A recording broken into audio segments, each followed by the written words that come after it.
Rollerson about the property they own, what happened to it the day of the riot, how it affected their lives, where they hid during the riot, those kind of things.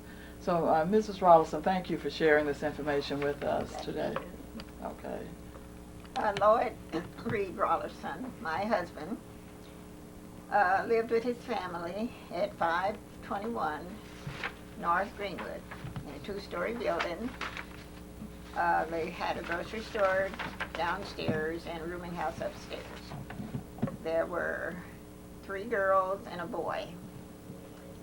And the riot was on the west side of Greenwood, and 521 is on the east side of Greenwood. So the building was not burned, but they suffered the fear and everything that went along with it. Reed said he hid in the icebox. And his brother-in-law, at that time was not his brother-in-law, his sister's boyfriend, hid in the doghouse. And incidentally, it frightened my brother-in-law so much until he moved out in the country right next to the junior college. Reed said it was terrifying. His mother was one of the founders of Christ Temple CME Church, and it was very traumatic for her because she helped rebuild Christ Temple.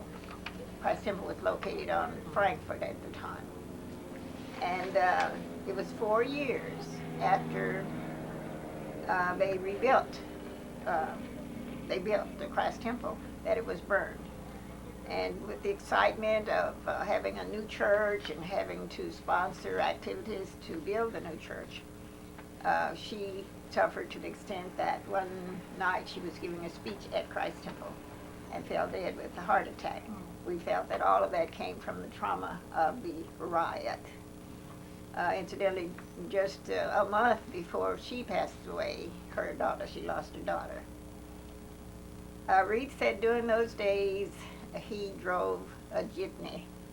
He didn't tell me whether or not the jitney was a part of the riot or part of the aftermath, but I imagine it was right along then because he didn't attend Mehart Medical College until 1925. He graduated in 1925.